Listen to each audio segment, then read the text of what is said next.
and workout over the last week or so. So it'll just be interesting to see how this 200 goes. You know, it's obviously jumping in with Yannick and Connor, people I train with every day.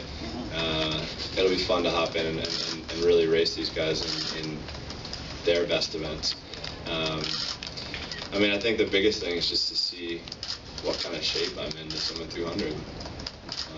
I mean, yeah, we did a dinky 50 and 100 last time, so I guess now I'm moving up to the big leagues and swimming a 200. This is the easiest press conference. It's Scott Fowler from the Charlotte Observer. Michael, when you were here in 2012, I know you said this would be the last time you'd be in this pool, so I'd like you to talk just a little bit about Charlotte, and then I have a question for Bob, too. I mean, I've had so much great history, you know, coming to this city and swimming here. You know, it's always fun to swim here because you do have a bunch of the national team that do come together, and you have exciting fans. You know, you have people in the stands packed every single night, and that's what makes it exciting for us. And I know I say that all the time, but it really is true. I love coming down here and swimming down here. Warm-up is challenging at times with so many people crammed into a little pool, but it's just a journey, you know, along the way, and this is always a stop that we enjoy. And Bob, I'm going to read you a quote from when you were here in 2012. Enough is enough. It's been a very long road, a great road, but at some point you have to graduate. He needs to move on to something else, and I need to move on to something else. Yeah, so here we are. What happened? I took a year. He did too. It was all we could stand. I took longer. He took longer than I did. You know, the reason that I guess I sanctioned this activity, whatever it is, I don't know what you want to call it, is because he's doing it the right way and for the right reasons. And when he comes in the door, he's got a smile on his face. And I don't have to force him to do anything. So as long as it continues like that, I think we're good. You know, because that's the only reason he should do it. If he loves to swim and he wants to do it, you know, I always said, you know, Mozart should make music as long as he wants to make music. He shouldn't have to retire just because he's 30 or some age. But by the same token, it should be good music.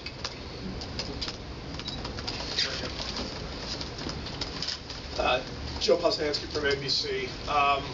Michael, you've talked about this several times already, but I'd love if you talk a little bit more about what is your thinking, what is your thought process here, and why are you doing this, how much are you enjoying it, and where do you see it going? I mean, you heard Bob say it himself. You know, I do come in every day, and I am joking, I am laughing, I am smiling. You know, I guess I still do have a bratty side to me where I can be a little twerp here and there, but everyone has those sides. But that's really the only reason. I'm doing it to have fun, and I'm doing it because I love it. You know, having 18 months, you know, really out of competition, and you know, swimming in Mesa, you know, like I said down there, I felt like a kid swimming at, you know, a summer league meet. You know, so that was something that I hadn't had in a while. So just literally just going on and having fun, getting in better and better shape, and seeing where it leads us. How much different is it than what you were doing before? I mean, I would say it's a lot more relaxing now than what it was.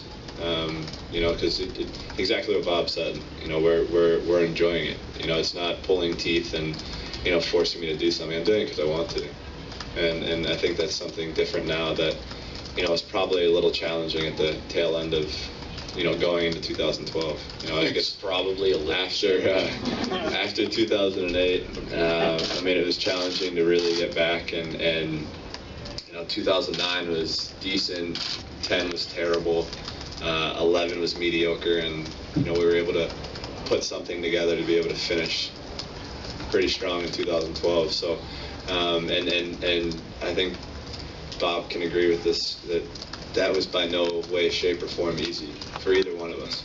And I think that's something that now it's just, we're enjoying it. You know, we are smiling a lot more, and it feels like, I guess, back in the old days, you know, when I was coming up in high school, and I was enjoying it, and you know, really when I hit the scene, I loved it so much, and that's when I really enjoyed my career probably the most, and I think just being able to get back to that, I think is something that, I'm enjoying right now, and yeah, starting to get into a little better shape, which is, it's always a good sign.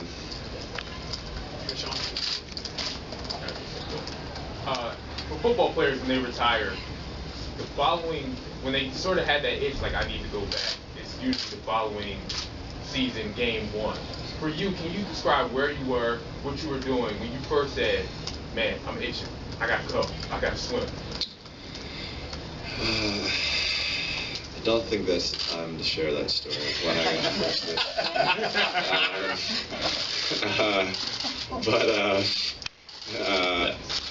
It was just something that I knew I was the only one that could decide. I knew he couldn't tell me. I knew my mom couldn't tell me.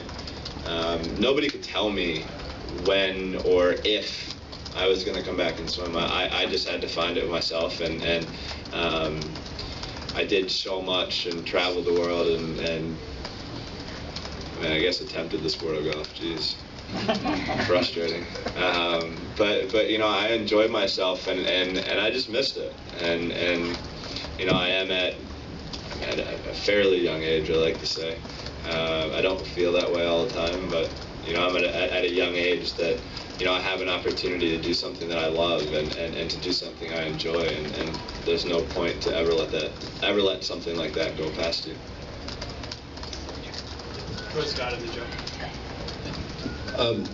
Just to clarify, tomorrow you will swim the 100 fly and 200 free, and then is that what's our schedule? 200s first, and then the 100s after. Okay. And would you swim both finals, assuming you make them?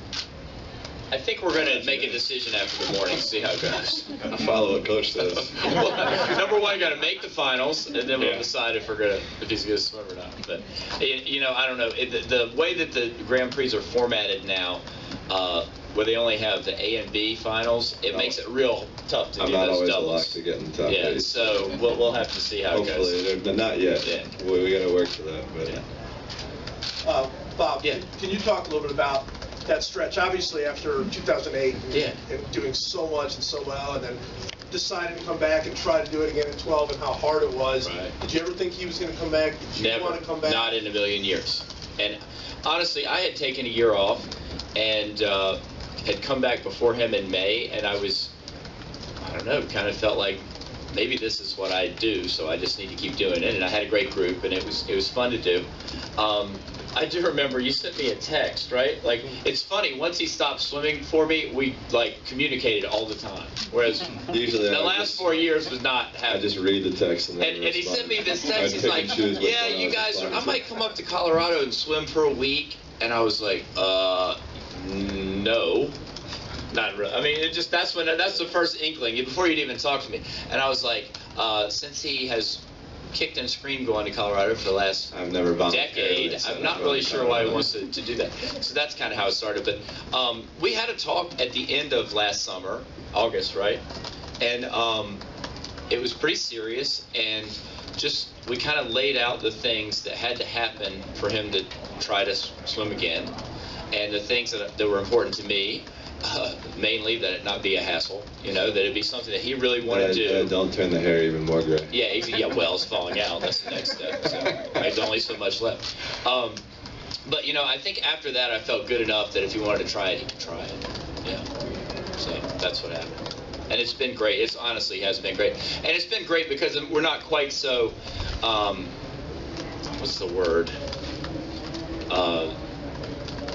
It's not so urgent, right? If he comes, I like it. I like him to do work. If it's not perfect, I don't go home at night and not sleep because it wasn't good enough. It's like, all right, we'll come back and try it again tomorrow. Yeah, I did that for 20 years, 16 years. So I think that part of it's been really good. And I think it's more productive in many ways. So it's been good. Mike Lewis, swim. Michael, you have one of the most insane training groups in the world. Yeah. Tell us what it's like working with these guys. I mean, day in and day out. I always say it's funny because, when you have, you have Lada and Yannick and Gabe, people from all over the world, and I always think it's funny because the language is how the foreigners say certain things. You look and I'm like, what do you mean? I don't get what you're saying. but also at the same time, it's like, I mean, it's. I think I like this group the best because we're all so focused on what we have to do, and we help each other get there. But also, it's not like super cutthroat and, you know, just as intense as you can get. You know, but we still have that level, but it's just not super serious. And I think that's what keeps us all so happy and keeps us all together and helping each other. Thanks. Yeah, you know, I'd like to add for the coaches out there, because I get this a lot, even since I was in Michigan. And when you have this wonderful collection of talent, it's, you know, we're blessed to have them there. But the actual training process and the way we go about things is exactly like every other coach in America is going through. I promise you, we used to say in Michigan, the joke would be, you know, we had 10 Pistons and about 3 of them would fire on a given day. And I think one time in Michigan, all 10 fired on one day. David's nodding. He knows what it's like. So even though they're all there and they're all kind of doing their thing, it's not like every day they come in and somebody's, you know, breaking a record in practice. There's the usual, I don't feel like it, maybe I have a problem. And we're trying to always just sort of, you know, move forward every day. But coaches out there, it's the same, no matter who you're coaching. And just keep working every day and enjoy the process, because you don't get frustrated if it's hard. It's hard for us. Every day it's hard. Maybe harder, right, David? Good. We don't make it hard for you. Yeah. Got time for Paul and then 2 more. Okay. Now you talk about how much fun it is. This is for both of you guys. Is there any concern? Obviously, what made this team work and what made you successful was this, you know, that cutthroat attitude. I gotta, you know, if somebody beats me, they're not gonna beat me again. Is there any concern that being a little more laid back about things that maybe that? To lose in or you think I was happy to lose in Memphis? Jeez, I don't care if it was my first meet back or not. I didn't want to lose. Is that still? I think that part is still there. It's. I mean, I don't care what I'm competing in against anybody in the world. I don't want anybody to beat me. Nobody.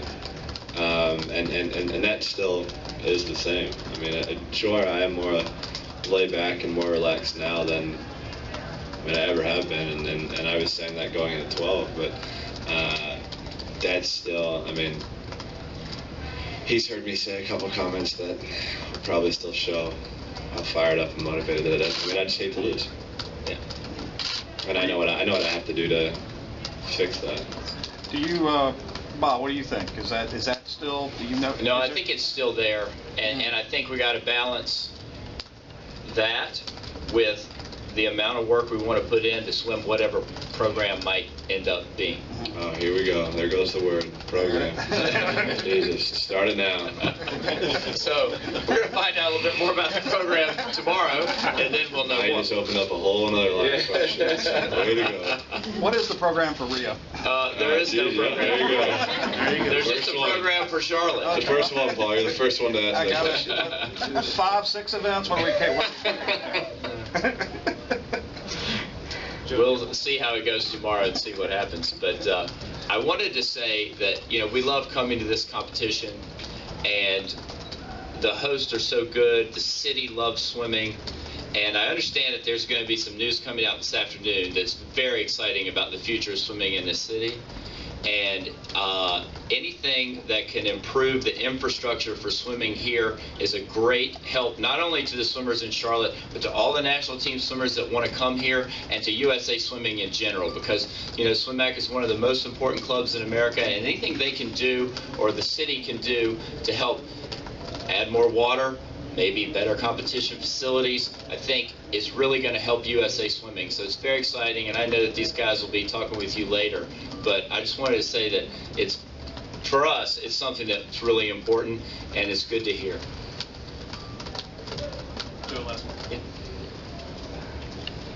For both of you guys, Yeah. you talked a little bit about, obviously there is no end game right now. Is that how it used to be, or did you guys usually just have a very, very Oh my God, specific... no, it used to be that it was, the only was the end game. I was It looking was to the very light at the end specific. of that tunnel after 2012 so far in advance. But I mean, and he's talking about just throughout the thing. We had the goals for the end, and then we worked backwards. So it was always done that way, and now we're doing it the opposite. We're kind of reverse engineering our process. So I guess my question then is, Yes. how much different is that, and how much better, I guess, is that? And then, Michael, you can talk just a little bit about golf and your experience in golf. Talk about Hank. I mean, sure. I'm always a very goal-oriented person. So, you know, are there things, little baby steps that I want to get to? Yeah, sure. I mean, it really just depends. You know, like Bob and I said, you know, we're working together, and you know, I gave him a couple things that, you know, if everything goes perfect, what I would want. But you know, we are enjoying, I think, this one a little bit better, and you know, we are both smiling. You know, I can't say that enough. We are both smiling at workout, and I'm enjoying being in the pool, and yeah, we're just having fun. I mean, I know y'all are gonna hear that. I'm gonna get sick of saying that word, but I'm sick of hearing it. It is fun. It's a lot funner than golf. What? I mean, that's a frustrating. Can we game. write that? You guys are writing that down. I'm not. I enjoy being out on the golf course, and you know, I enjoy playing. Oh my gosh, that is the most frustrating game I've ever played in my entire life. You know, trying to learn that game was probably one of the toughest things I've ever done, and I now understand what I'm doing when I go out there. So I think that's something that's really cool. You know, being able to work with Hank for 6 months, and I think I was really able to learn the game of golf. And that sport's a great sport that, you know, you can have for the rest of your life, and you know, I have a goal that I'd like to achieve there. You know, I still haven't broken 85, so like I said, I think I shot 43 last week in the front nine. So I still get out every now and then and play, and trying to improve, but yeah, it's a tough game. Can I follow up on? Be honest. Is that what, when you realized you weren't going to make golf in Rio? I mean, that was never the goal for me to make the golf, to make the team in Rio. I know you were kidding about that. But did seriously, that realizing that, I mean, I assumed that you had some end game in mind for golf. That when you realized that was probably... It was all downhill after that putt, right? Yeah, I actually should have just retired from the sport after that, because I'll never break another record after that one. No, I mean, in my golf game, I'd still like to get down to, you know, a scratch golfer. You know, that's something that I want to do, and you know, I have learned, just like anything else that you do, you have to play a lot.